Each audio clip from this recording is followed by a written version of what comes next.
எல்லோரும் நல்லா இருக்கீங்களா? நான் இப்போ வந்துட்டு நுவரேலியான்னு ஒரு ஏரியாவில் கிரோ கிரிகோரி பார்க்குக்கு நான் வந்திருக்கிறேன். இந்த பார்க்கு வந்துட்டு பார்க்குறதுக்கு ரொம்ப அழகான ஒரு பார்க்காக இருக்குது. இந்த பார்க்கு 1, 2, 3ன்னு இருக்குது. இங்கே போட்டிங் இருக்குது, நிறைய ஆக்டிவிட்டீஸ் இருக்குது. அது எப்படி இருக்கானுன்னு சொல்லிட்டு உள்ளெல்லாம் போய் பார்ப்போம். இங்கே வந்து ஃபாரினர்ஸுக்கு வந்துட்டு 1000 ரூபா வாங்குறாங்க. ஒரு ஆளுக்கு 1000 ரூபா என்ட்ரன்ஸ் டிக்கெட்டு. அது வாங்கினா தான் உள்ளே விடுறாங்க. வரும்போதே செக்யூரிட்டி போலீஸ் எல்லாம் முன்னாடி தான் இருக்கிறாங்க. அவங்க 1000 ரூபா டிக்கெட்டு, ஆனால் டிக்கெட்டு கொடுத்துறாங்க, காசு வாங்கிட்டு டிக்கெட்டு கொடுக்குறாங்க. அதை வாங்கிட்டு தான் உள்ளே வர முடியும். ஆனால் என்ன ஒன்று, ஸ்ரீலங்காவில் நான் எத்தனையோ இடத்துக்கு போனேன், எவ்வளோ இடத்துக்கு போனேன், ஆனால் காசு காசு காசு தான்.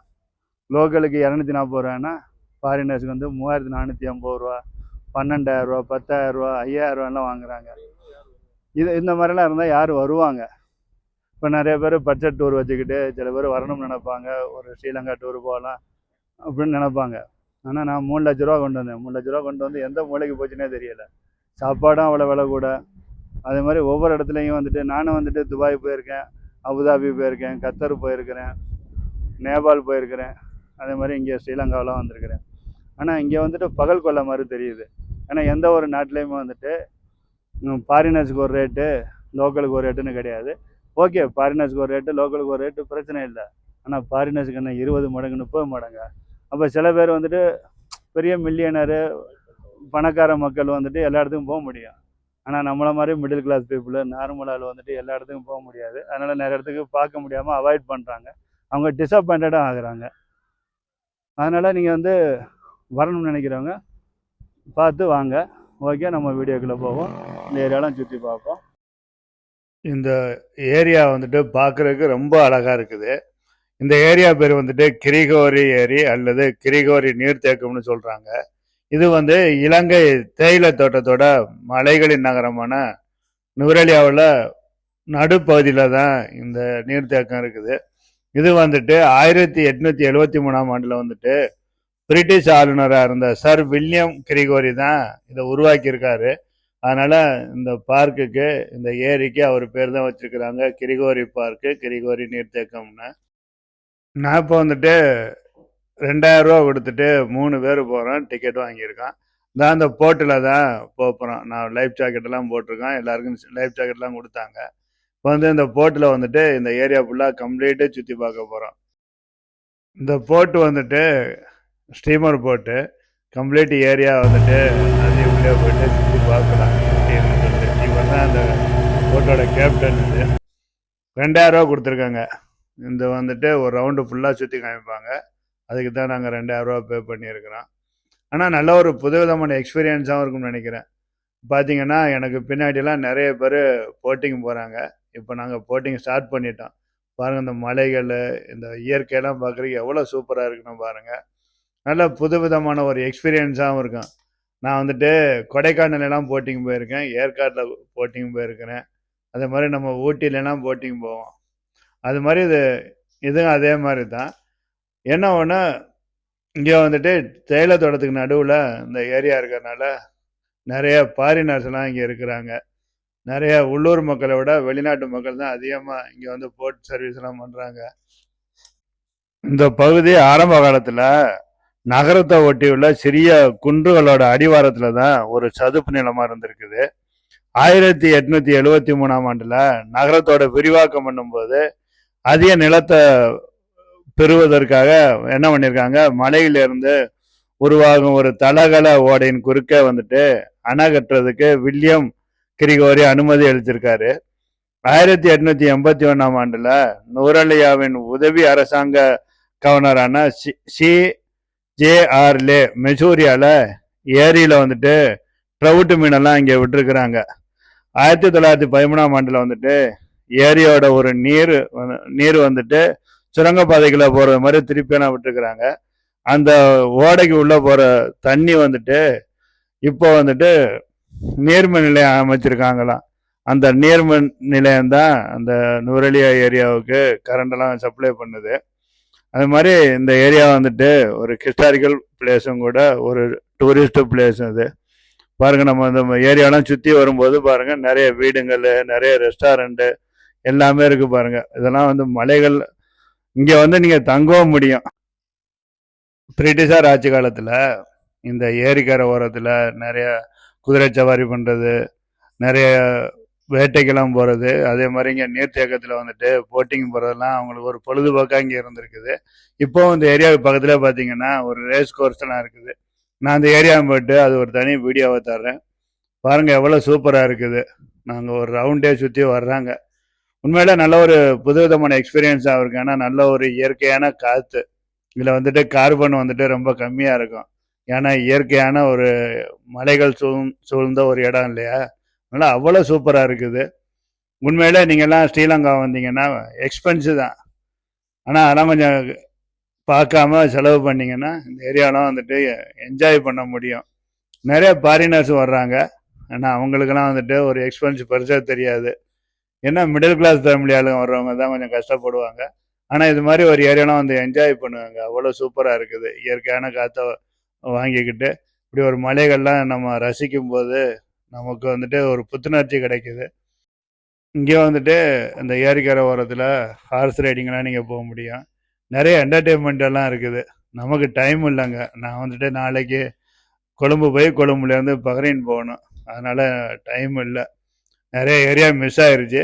மறுபடியும் ஸ்ரீலங்கா 2.0 வந்தோம்னா இதில் எந்த ஏரியாவில் மிஸ் ஆகிருக்கு அதெல்லாம் கண்டிப்பாக நான் சுற்றி காமிக்கிறேன்.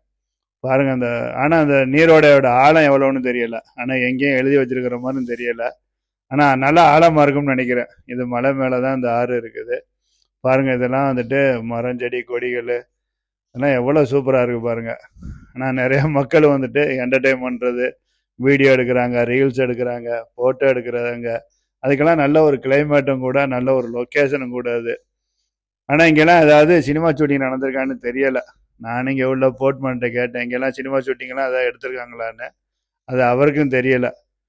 அது மாதிரிலாம் ஒன்றும் கேள்விப்பட்டாலேன்னு சொன்னார். இங்கே வந்துட்டு அக்டோபர், நவம்பர், டிசம்பரில் குளிர் ரொம்ப இருக்கும். அதனால் டிசம்பர்லாம் வந்தீங்கன்னா குளிர் வாட்டி எடுத்துரும். நீங்கள் வந்துட்டு பிப்ரவரி, மார்ச்லலாம் வந்தீங்கன்னா நல்ல ஒரு கிளைமேட்டாக இருக்கும், சூப்பராக இருக்கும் நீங்கள் என்ஜாய் பண்ணுறதுக்கு. அங்கே தூரத்தில் தெரியறதெல்லாம் பார்த்தீங்கன்னா ரிசார்ட்ஸு, ஹோட்டல்ஸ்லாம் இருக்குது. ரிசார்ட்ஸ்லாம் கொஞ்சம் எக்ஸ்பென்சிவாக இருக்கும், ஹோட்டல்ஸ்லாம் ஒன்றும் பெரிய எக்ஸ்பென்சிவாக தெரியலை. ஏன்னா நான் ஸ்டே பண்ணியிருந்த ஹோட்டல் வந்துட்டு 5000 ருபீஸ் தான் பே பண்ணேன். இந்த மாதிரி ஏரியாவில் 5000ங்கிறது பெரிய விஷயமே இல்லை.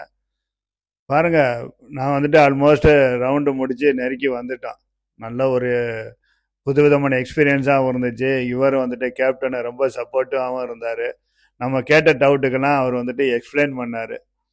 பாருங்கள், தூரத்துலலாம் நிறையா ரெசார்ட்ஸு கண்ணுக்கு தெரியுது பாருங்கள். இங்கே வந்து நிறைய ஆக்டிவிட்டிஸ் இருக்குது. நான் டைம் இல்லாதனால தான் நிறைய ஆக்டிவிட்டிஸ் செய்ய முடியல இந்த இடத்துல.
நான் அந்த வீடியோவில் ரொம்ப முக்கியமாக சொல்ல வேண்டியது என்னென்னா, இங்கே உள்ள மக்கள், அது தமிழ் மக்களாக இருக்கட்டும், சிங்கள மக்களாக இருக்கட்டும், அவ்வளோ பாசமாக அன்போட அவங்க பழகுறாங்க.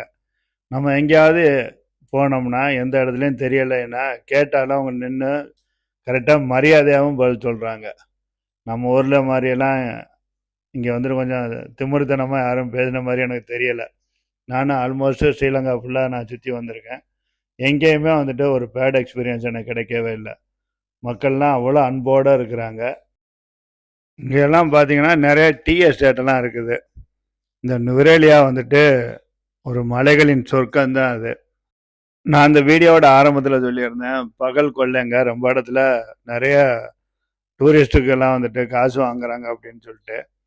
அது இதெல்லாம் சுற்றி பார்க்கும்போது அதெல்லாம் வந்துட்டு தேவைதான்னு நினைக்கிறேன். ஏன்னா ஸ்ரீலங்கா வந்துட்டு ரொம்ப பின்தங்கிய ஒரு நாடு அது பொருளாதாரத்தில். இப்போ வந்துட்டு நிறைய ஃபாரினர்ஸுக்கு வந்துட்டு இந்த கண்ட்ரி ஓப்பன் பண்ணி விட்டுருக்குறாங்க. விசாவெல்லாம் ஃப்ரீ தாங்க. நம்ம ஏர்போர்ட்டில் வந்துட்டு இந்தியன் பாஸ்போர்ட் கொடுத்தோம்னா எவ்வளோ நாள் தங்குறேன்னு கேட்டுட்டு விசா அடித்து கொடுக்குறாங்க. விசாவுக்கெல்லாம் எந்த விதமான காசும் வாங்கலை. இவங்களுக்கு வந்துட்டு பொருளாதாரத்தில் பின்தங்கி இருக்கிறதுனால டூரிஸ்ட்டை தான் அட்ராக்ஷன் பண்ணி டூரிஸ்டில் தான் அவங்க வந்துட்டு வருமானம் பார்க்குறாங்க. அதனால் அவங்க வந்து கொஞ்சம் ஃபாரினர்ஸ்க்கெல்லாம் டிக்கெட்டு எக்ஸ்பென்சிவ் தான். ஏன்னா அது அவங்களோட பொருளாதாரத்துக்கு அது ஒரு இம்பார்ட்டண்ட்டாகவும் இருக்கும். அதனால தான் அதை வாங்குகிறாங்க. கண்டிப்பாக ஸ்ரீலங்காவோட முதுகெலும்புன்னு பார்த்தீங்கன்னா சுற்றுலாத்துறை தாங்க. அவ்வளோ ஒரு ஃபாரினர்ஸ் வரனால நிறைய இன்கம் அவங்களுக்கு கிடைக்கும். கண்டிப்பாக இவங்களும் வந்துட்டு மறுபடியும் எழுந்து வருவாங்கன்னு நினைக்கிறேன் பொருளாதாரத்தில். ஒரு 50-60 வருஷத்துக்கு முன்னாடி பார்த்தீங்கன்னா எல்லாம் சின்ன சிங்கப்பூர்னு சொல்லுவாங்களாம். எல்லாரும் சிங்கப்பூருக்கு வேலைக்கு போகிற மாதிரி ஸ்ரீலங்காவுக்குலாம் வேலைக்கு வந்திருக்கிறாங்க ஒரு 100 வருஷத்துக்கு முன்னாடியெல்லாம். ஏன்னா இங்கெல்லாம் தேயிலை தோட்டத்தில் வேலை செய்கிறதுக்கு தான் நிறைய தமிழ் மக்கள் அங்கே வந்திருக்கிறாங்க. அது மாதிரி ஒரு அழகான ஒரு கண்ட்ரி இது. கண்டிப்பாக பொருளாதாரத்துலேயும் இது முன்னேற்றம் அடையும்.